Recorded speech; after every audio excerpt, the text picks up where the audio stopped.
Tough Africa Global brings you exquisite yet affordable state-of-the-art commercial rental spaces available at Madiba Mall, located at Brewfoot Gardens Estate. These commercial spaces comes with facilities such as 24-hour security, standby backup generator, air-conditioned spaces, conference room, and personal cash power meters. If you are looking for a spacious and suitable business environment, look no further. Madiba Mall retail and commercial spaces are just what you need.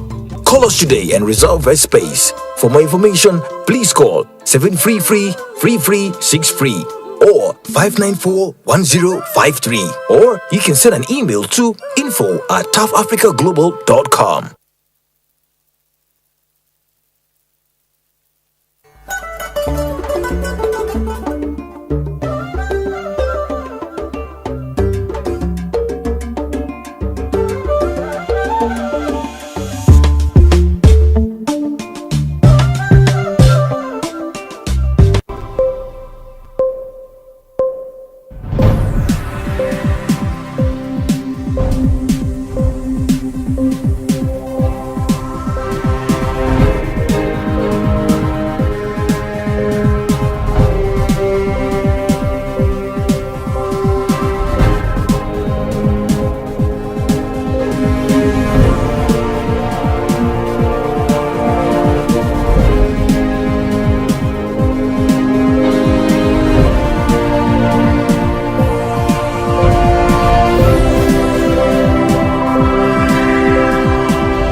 It's exactly 8 p.m. in Banjul. We are live in our studios broadcasting for viewers in the Gambia and around the world.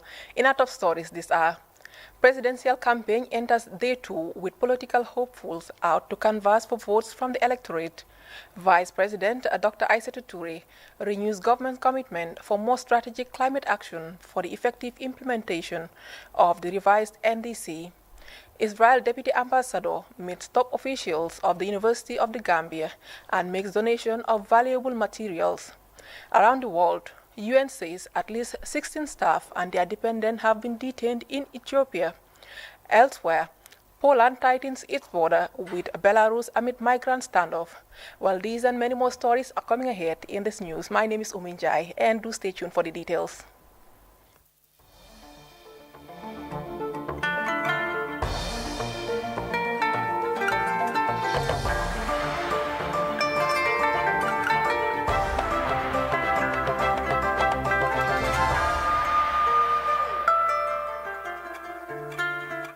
Many thanks for joining GRTS News with me, Uminjai, and we begin this bulletin with ongoing presidential campaign as a President Barrow-led NPP coalition began its campaign in the North Bank region with massive political rallies in Faschaho in the Upper Nyumi district, Nungucharen in the Upper Nyumi, and Kuntaya in the Jokado districts, where he was assured a resounding victory in the December 4th elections. At the various political rallies in the region, the president unveiled his government plans, which include boosting the country's health sector, revitalizing the fishing industry, among others. Mama J is with the delegation and she prepares this report.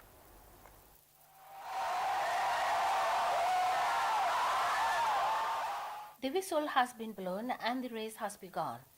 The Barrow-led coalition has hit the campaign trail with President Adama Barrow leading about a dozen political parties, including the APRC. The campaign began in the North Bank region, where 3 meetings were held on Tuesday. The first was in Fasomar Saho with a massive political rally. The Alkali of the village, Babukar Saho, welcomed the president and his delegation and assured him of a resounding victory in the December 4th presidential polls. Infrastructure development has been a top priority for the Barrow administration. The construction of the Hakaland Road serves as a boost for the entire community of North Bank region, easing communication and transportation challenges of the people in the area. The district chairman, Sheriff Saho, and women mobilizer for Upper Nyomi district, Mama Ba, both thanked President Adama Barrow and promised to reward the president with their votes. They appeal for the construction of more roads, especially feeder roads linking major villages and communities in the area. The North Bank region used to be a stronghold for the opposition GDC during the 2016 presidential elections, but that is now history, said the North Bank region youth mobilizer Ibrahim Njai, adding that the people of North Bank has now shifted allegiance to President Adama Barrow and NPP-led coalition because of his development initiatives. They promised to vote for President Barrow massively in the December 4th elections. The chief of Opanyomi, Mamadou Chati Cham, echoed similar sentiments and appealed to the president to help the people of Opanyomi with portable drinking water supply. The National Assembly member for Opanyomi, Omar Dabo, said 55 years ago the people of Opanyomi never had good roads, electricity supply, ambulances, tractors and boreholes. Thanks to President Adama Barrow for providing them with all these facilities within a short period of time. The APRC, which has decided to throw its weight behind President Adama Barrow, said their alliance with the NPP is based on national peace, reconciliation and development, said its leader, Honorable Fabakary Tombong Jatta, who joined his regional mobilizer Omar Drame to call on the people of Opanyomi and North Bank region in general to vote massively for President Adama Barrow in the December 4th presidential elections. The Minister of Tourism and leader of the NRP, Honorable Ahmad Ba, recounted the numerous development initiatives undertaken by President Adama Barrow, which he said the people of Nyomi and North Bank region are appreciative of. He urged the people of the North Bank not to allow distractors to poison their minds and called on them to vote for President Adama Barrow for more developments in the area. Addressing the gathering, the President, His Excellency Adama Barrow, revealed a new development package for the Gambian people, announcing a monthly salary for all the alcalis in the country come January 2022.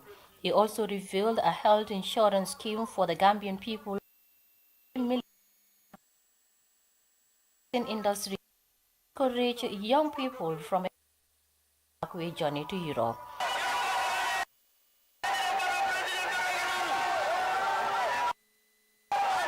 From President's campaign, massive political rally where thousands of supporters turned out to show their support and allegiance to President Adama Barrow. There, Alhaji Mbai Sara and women mobilizer Mam Jara Mane appealed for a health facility, electricity supply and Arabic school for the community of the area. One-time Secretary General and Minister in the former regime, Dr. Njogu Lamin Ba, joined previous speakers to call on the people of North Bank region to vote for President Adama Barrow for more developments in the area.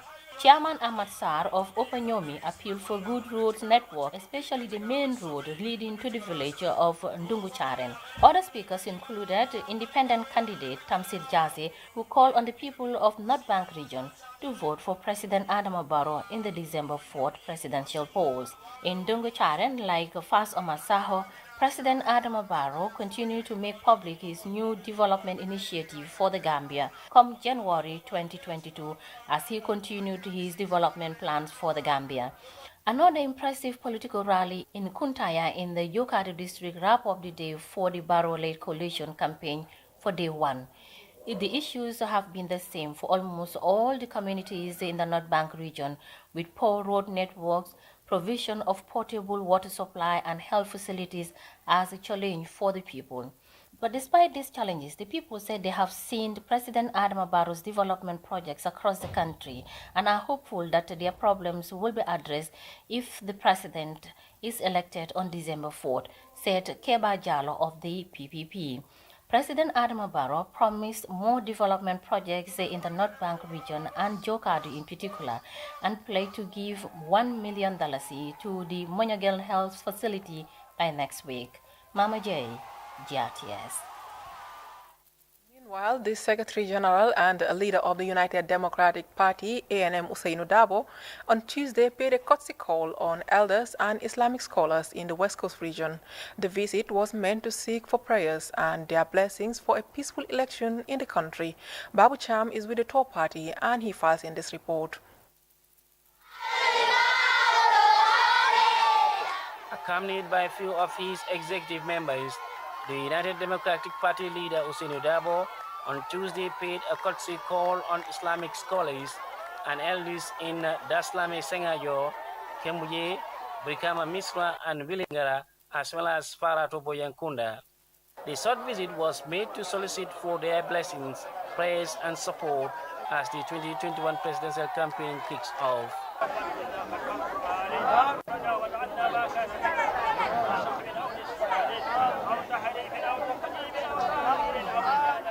Whilst praying for a successful and peaceful election, the religious scholars assured of their support to the UDP and the flag bearer.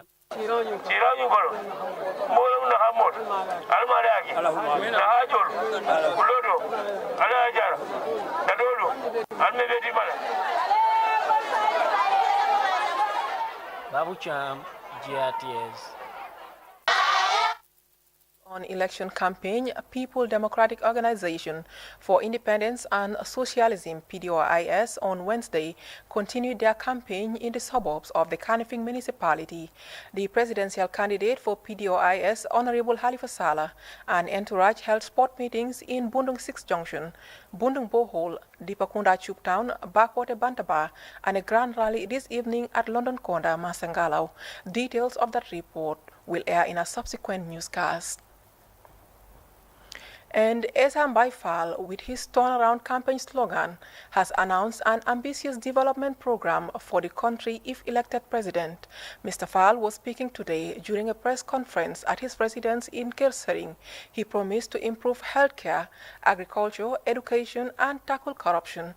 Mr. Fall also cited need for institutional reform and increased wages for civil servants to attain standard living. Here's an excerpt.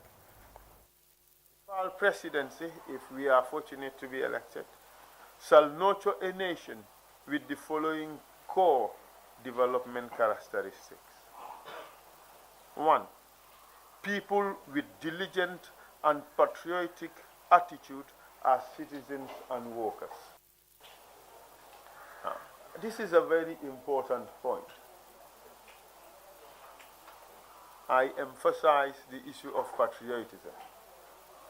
There is a massive deficit of patriotism in this country. And this is something that we must change. In the first 30 days of our government, if we are elected into office, shall lay the foundation for a new Gambia, anchored on the unbending principles and values of transparency, human rights, and the rule of law, or the rule according to law, and not the rule according to man. We would establish a hospital task force to undertake a comprehensive view of the state of the hospitals, clinics, and the health facilities up and down the country. We would also elevate the educational standards in this country. I have always said that we don't provide the Gambians with the education that they need for the development of this country. So we would improve the quality and relevance of education in the Gambia by strengthening national capacity to address challenges of teaching and learning, including teacher-related challenges. We will create not only a corruption-free public service, but also a citizenship who will detest and not tolerate corruption. We want to create a situation where the youth are obligated and indebted to this country and would therefore love nothing more than paying back to their country.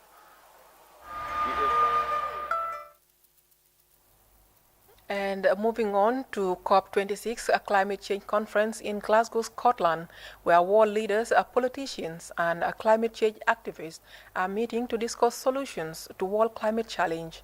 The Vice President, Her Excellency Dr. Aissatou Touré, among other world leaders, delivered her statement at the plenary high-level session, commending the government of the Gambia for achieving the 1.5 degrees net target.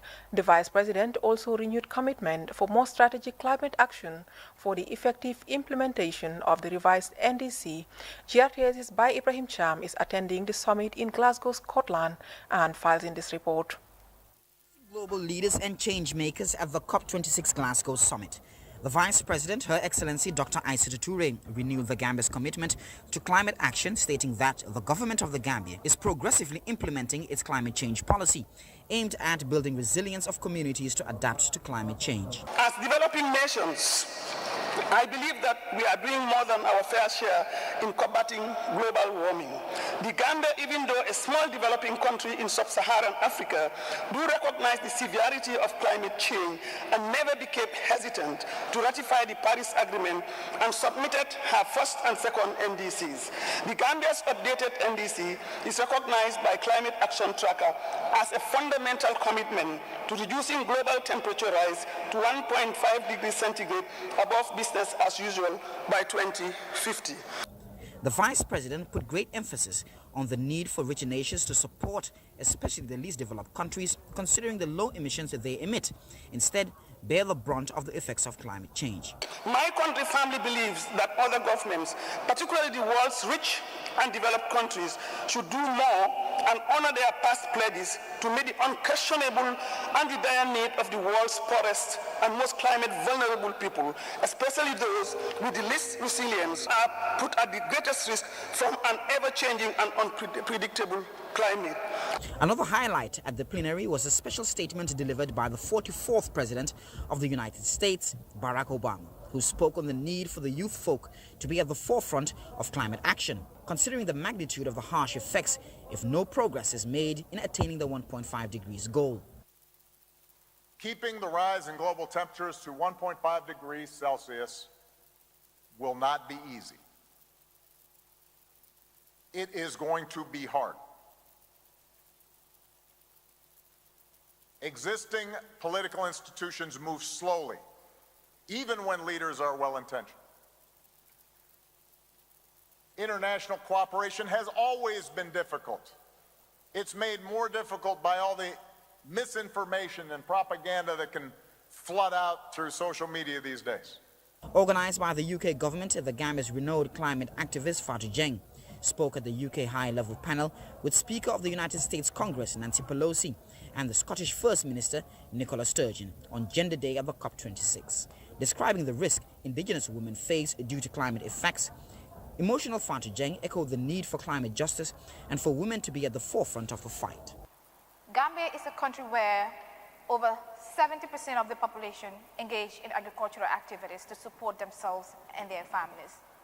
And with that population engaged in agriculture, it is women that are dominated in this sector because they use the agricultural proceeds to support themselves and their children to go to school. However, over the past years, we have not seen how climate change has not only affected the agricultural yield, but also affected the level of income.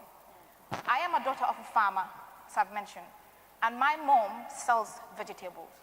But climate change has basically affected severely this particular activity that my family has been engaged in.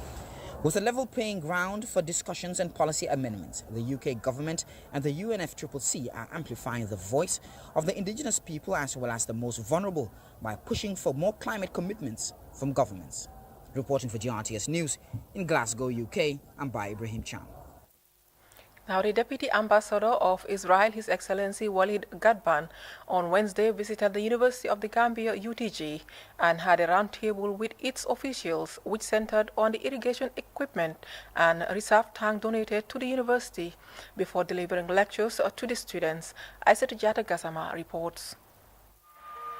The irrigation equipment donated by the Israel Embassy in Dakar is to students of the University of the Gambia to practicalize the theoretical aspect of agriculture in order to enhance agricultural productivity and research at their farm at Faraba Bandang campus. Professor Yafa, School of Agriculture and Environmental Science, highlighted some of the successes concerning their collaboration with the Israel Embassy in Dakar. About 2 years ago, the same embassy, Israeli embassy in Dakar, fully funded 30 School of Agriculture and Environmental Sciences students to go and study practical training at ICAT. It's an agriculture training institution in Israel for 11 months. And all those 30 students have successfully completed their training and they are back in the country. And secondly, the same embassy this year, 2021, has fully funded 10 of the School of Agriculture and Environmental Sciences students to go to ICAT. They are currently in ICAT. They went there about 2 weeks ago, and we're very thankful. And we plan to expand this cooperation, not only for students, but even for staff now. Speaking at Kanifing, Deputy Ambassador His Excellency Walid Gadban called on authorities and stakeholders to support young people in this endeavor. Agriculture is not a last resort.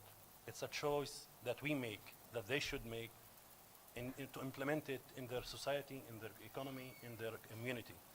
It's the base and the foundation of our society. I am very thrilled to see you, Professor, see you here.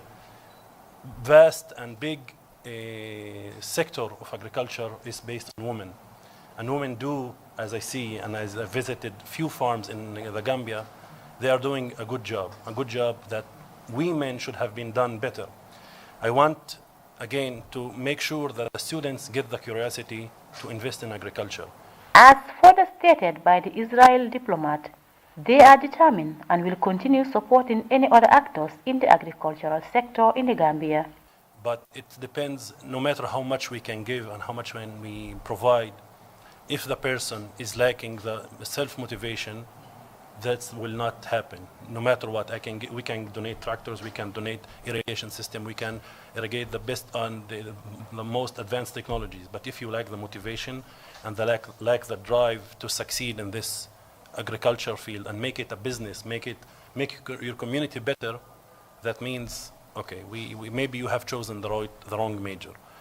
University of the Gambia Acting Vice Chancellor Professor Pierre Gomez is happy that the School of Agriculture and Environmental Science is benefiting from such a partnership at a time when the school is revamping its program for the better.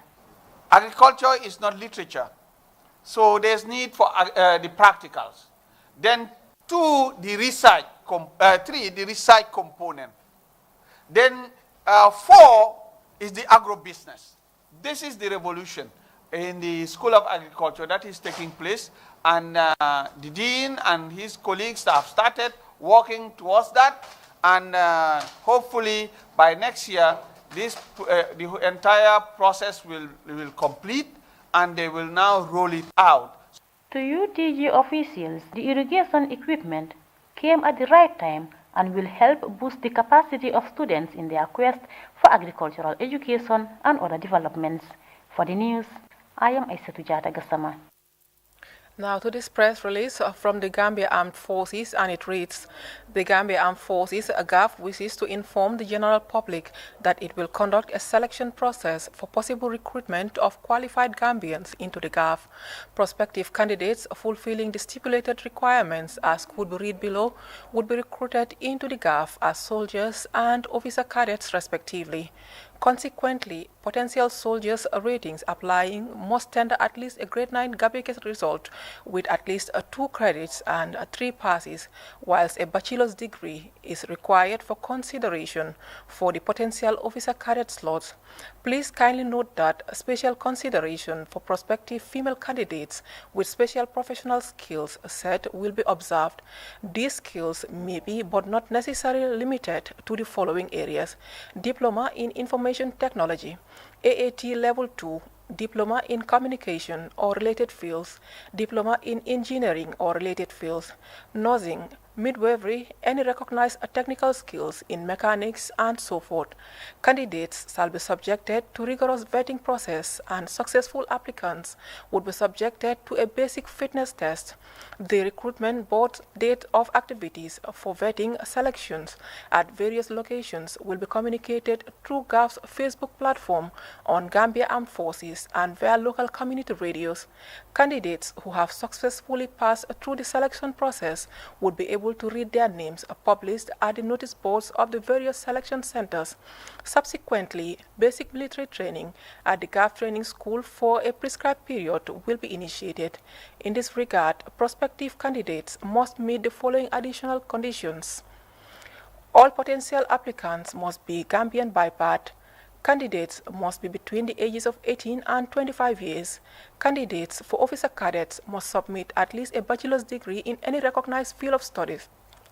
Candidates for general recruitment must possess at least 2 credits and 3 passes at the West African examinations for junior secondary school leaving certificate level. Potential recruits must be certified medically and physically fit by a competent medical practitioner. Male recruits must be at least 1.65 meters in height, weigh at least 60 kg, while female recruits must be at least 1.63 meters and weigh at least 55 kg. Candidates must not have been convicted by any court of law. Candidates must be prepared to undergo basic military training. Candidates must be recommended by at least 2 recognized referees who must attest to the applicant's character and integrity. Interested candidates can purchase non-transferable application forms on Friday, 12 November 2021 at a non-refundable cost of $200 from the following locations: Defense Headquarters, Gambia Armed Forces, 3 Marina Parade, Banjul; Gambian Navy, Halfdai, Banjul; Guards Battalion, Fajara Barracks, Kanifing Municipality; 1 Infantry Battalion, Yudum Barracks, West Coast Region; 2 Infantry Battalion, Farafenni Barracks, North Bank Region; 3 Infantry Battalion, Basse Barracks, Upper River Region; and 4 Infantry Battalion, Kanilai Barracks, West Coast Region. Please note that submissions of application forms from the individual locations of purchase must be on or before 22nd November 2021 unfailingly. The release concludes. Now to the Lower River region, where the National Nutrition Agency recently organized a day-long dialogue dubbed Mother Mock as part of the United Nations Organization for Children funded program for the promotion of better nutrition of children under the age of 5. Our regional correspondent Alajimbai picks up the rest of that story. The forum brought together community members and health workers involved in the implementation of the Mid-Upper Arm Circumference Initiative, dubbed Mother Mock, a user-friendly scanning method that determines the nutritional status of children under 5, as well as the baby-friendly community initiative and other nutrition-related programs. Musa Dahaba is a senior program officer at the National Nutrition Agency. He explains the initiative. This time around, we saw it necessary as an agency to bring people who matter, those who are actually doing the work, to come and tell us how do they implement this work. What are some of the achievements that they have as far as the work that they are doing is concerned? What are some of the setbacks or problems that they may face in implementing those programs?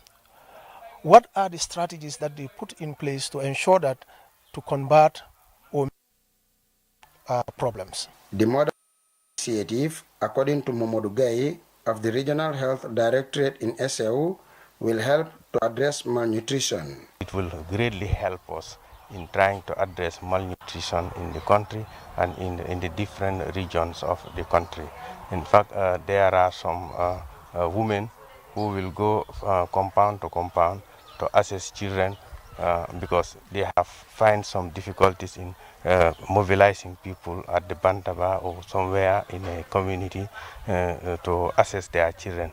But now some of them take the responsibility of even meeting them in their different compounds to assess them. The nutrition field officer for North Bank Region West Health Directorate in SAO, Alfambalo, explains the operational process of the scanning tool. The aim of this program is to build the capacity of mothers so that mothers themselves would be able to screen their own children, so that when they screen, they would know the nutritional status of their own children. Because the screening tool will be able to tell them whether a child is in the green, whether a child is in the yellow or red.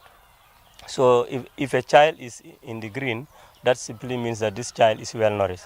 So, but if a child is yellow, that is telling you that the child is moderately malnourished. And when that happens, what the mothers will do is to refer this child to the nearest community health nurse. If the child is in the red, that is telling you that this child is severely malnourished. And that also goes to the CHN or to the nearest health facility that is offering the program. Participant Aminata Job thanked the organizers for the initiative, adding that it will improve their work. This helps us to improve the health status of our under 5s. So we normally concentrate on on kids that are between 6 months to 9 months. Those are the ones that we normally concentrate on. So this Monday convergence that we did, that Nana organized, is to come and share best practice within the CHNs that are in the country, so that we can improve on the health and nutrition status of our kids. Participants are expected to share best practices that will help address malnutrition in their respective regions and communities. Alajimbai, GRTS News. And that report by Alajimbai takes us to our first break. When we return, we look at news from beyond our borders. Do stay tuned. How come you are constantly on your phone texting? You must have lots of credit. Credit? All I need is $5. With the africell SMS Express service, you can send 250 SMSs for $5 only. All you need to do is send SUB to 7050 for $5 only, and you can benefit from 250 SMSs valid for 7 days and enjoy texting. Where africell goes, nobody dares to follow. Double the data, double the fun, only on AfriMoney. Buzz Bundle. To enjoy the Buzz Bundle on AfriMoney, dial *777# and double your data for as low as $10 and get 80 megabytes. And also, receive 3 gigabytes of data for only $150. There's more. Just dial *777# to find out. All bundles are valid for 7 days. To cash in, visit our nearest AfriMoney agent. AfriMoney. Send money anywhere, anytime.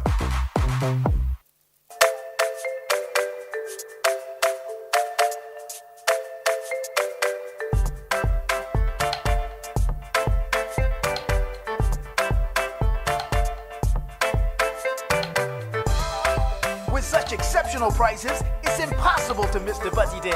It's your unmissable appointment with Buttiman.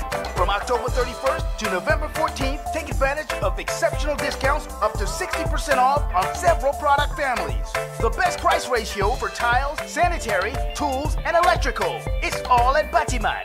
So don't wait anymore. Let's all celebrate the Butty Days. Buttiman, everything for construction, from foundation to finishing. For the first time in the Gambia, under the visionary leadership of the National Livestock Owners Association, NALWA, Gambia Sheep Breeders Association, and Professional Sheep Breeders Association bring you the first ever private sector-led livestock show, Gambia Professional Ram Show 2021, from the 10th through to the 14th of November at the Abuka Livestock Showground. Chief Guest of Honor, the Honorable Minister of Agriculture, Madam Ami Fabure. Guest of Honor, Mr. Abukan from FENAFO and Adam all the way from Senegal. Chief Patron, the Honorable Lord Mayor of KMC, Mr. Talib Ahmed Bensouda.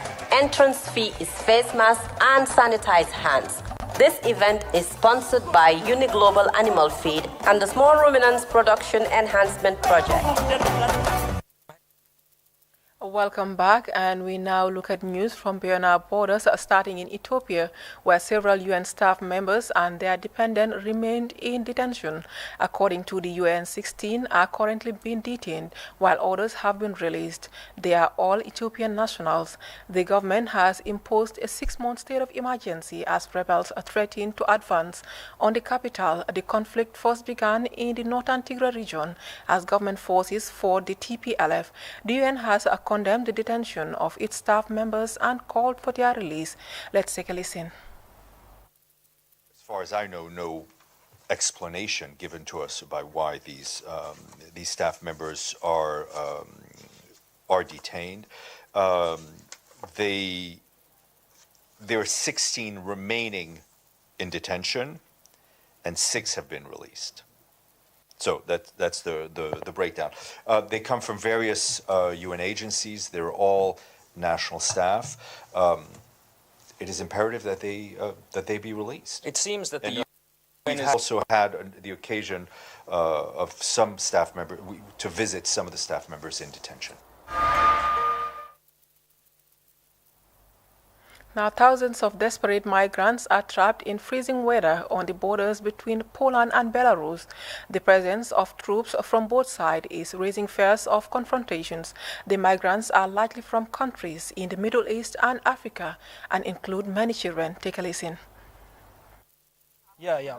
We are from Iraq, and we want to go to Germany, to UK, for better life. For better life? Yeah. And in Iraq is bad? So bad. No money, no work, no food. How many children?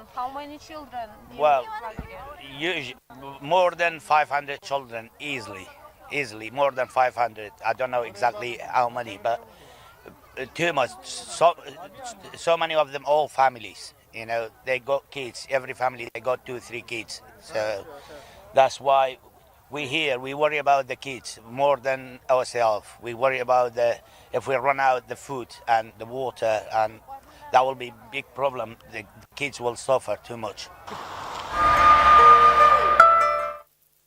From Banjul, but before we go, a quick look at our top stories once again.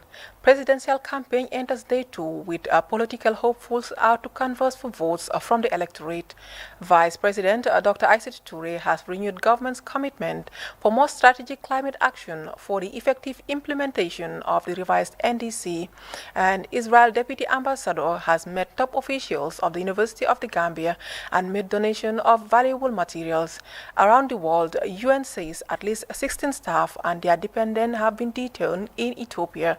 Elsewhere, Poland has tightened its border with Belarus amid a migrant standoff. Well, that's the news from Banjul. Many thanks for watching. Join us at 10 p.m. for another bulletin. Until then, keep watching our interesting programs. Bye for now.